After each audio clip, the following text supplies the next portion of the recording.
नमस्कार दोस्तों, हाजिर हूं मैं आपके समक्ष आपके अपने इस चैनल एस्ट्रोलॉजर ठकुरेश पचौरी पर एक बहुत ही महत्वपूर्ण जानकारी के साथ। जैसा कि मित्रों, मैंने पिछले वीडियोस में आपसे कहा था कि मैं श्रावण मास के पर्व और व्रतों की चर्चा आपसे लगातार करता रहूंगा। उसी श्रृंखला में आज मैं पुनः उपस्थित हुआ हूं श्रावण मास के एक विशेष पर्व की जानकारी के लिए। आज हम बात करेंगे मित्रों, श्रावण मास के शुक्ल पक्ष की पंचमी को जो पर्व मनाया जाता है, यानी हम नाग पंचमी के पर्व के बारे में विशेष चर्चा करेंगे कि इस पर्व को मित्रों इस वर्ष कब मनाया जाएगा, इस पर्व का इतना ज़्यादा महत्व क्यों है और इस दिन मित्रों सर्पों की पूजा क्यों की जाती है। संपूर्ण पूजा विधि के बारे में भी आप सभी को बताएंगे और अंत में कुछ ऐसे विशेष उपाय हम आपको बताएंगे कि यदि उन उपायों को आप इस विशेष पर्व पर या इस विशेष अवसर पर करते हैं तो आप उनका अत्यधिक फल प्राप्त कर सकते हैं।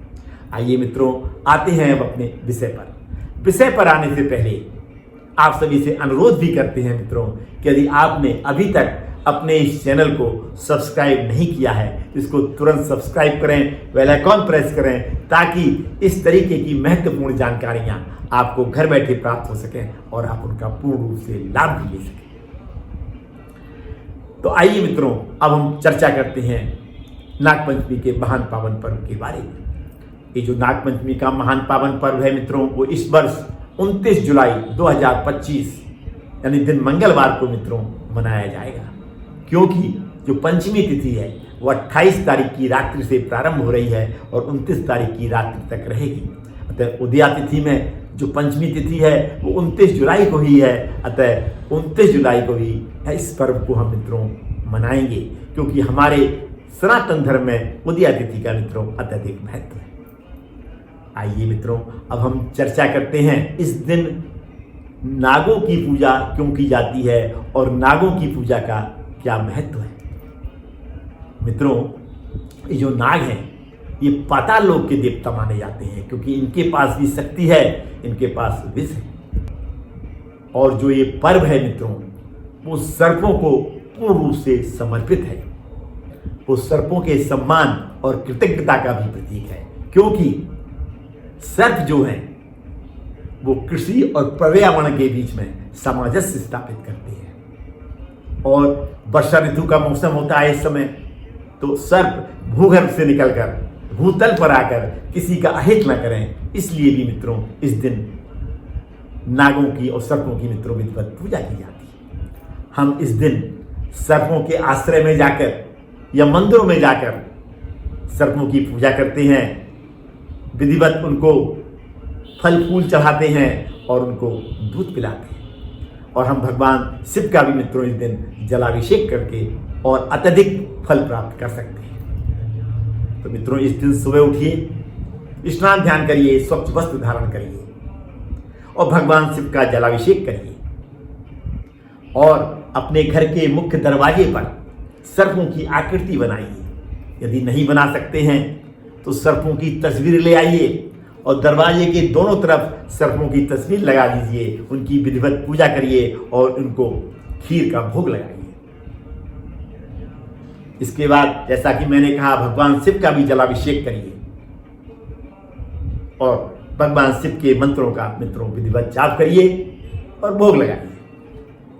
आप चाहें तो मित्रों इस दिन व्रत भी रह सकते हैं, क्योंकि श्रावण मास में जो भी पर्व आते हैं उसमें आप जो भी पूजा करेंगे, व्रत रखेंगे, उसका आपको अत्यधिक फल प्राप्त होगा। ये मैं पहले भी आपको बता चुका हूं। और हमारे ऐसे मित्र जिनकी जन्म कुंडली में राहु और केतु की महादशाएं परेशान कर रही हैं, या उनकी कुंडली में पितृदोष या कालसर्प दोष की वजह से कुछ समस्याएं आ रही हैं, जैसे मांगलिक कार्य न हो पाना, घर का वातावरण ठीक न होना, संतान की प्राप्ति न होना, अचानक घटनाएं घटित हो जाना, ये सब समस्याएं मित्रों पितृदोष, कालसर्प दोष या राहु व केतु की महादशाओं में आती ही हैं। अगर इस तरीके की समस्याएं हमारे किसी भी मित्र की कुंडली की वजह से आ रही हैं तो इस दिन एक विशेष उपाय अवश्य करें।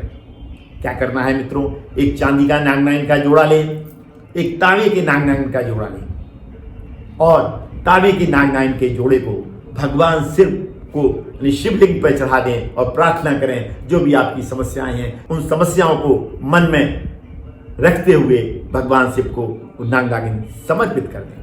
इसके बाद घर जाएं, घर से चांदी का नाग नागिन का जोड़ा लें और चांदी के नाग नागिन के जोड़े को बहते पानी में प्रवाहित कर दें। वहां भी अपनी समस्याओं के समाधान हेतु प्रार्थना करें। घर से निकलें, वापस आने तक किसी से बात ना करें, मोबाइल का भी यूज ना करें।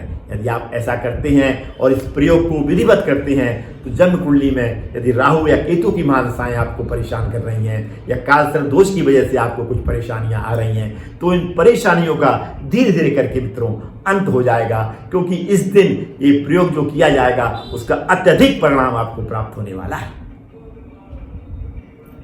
कैसा लगा मित्रों आपको मेरा ये एपिसोड? यदि अच्छा लगा तो कमेंट बॉक्स में ओम नमः शिवाय लिखना ना भूलें और ज्यादा से ज्यादा मेरे इस वीडियो को सोशल मीडिया पर शेयर करें ताकि आपके अन्य मित्र और रिश्तेदारों को भी ये जानकारी प्राप्त हो सके और वो भी इस जानकारी का पूर्ण रूप से फल प्राप्त कर सके।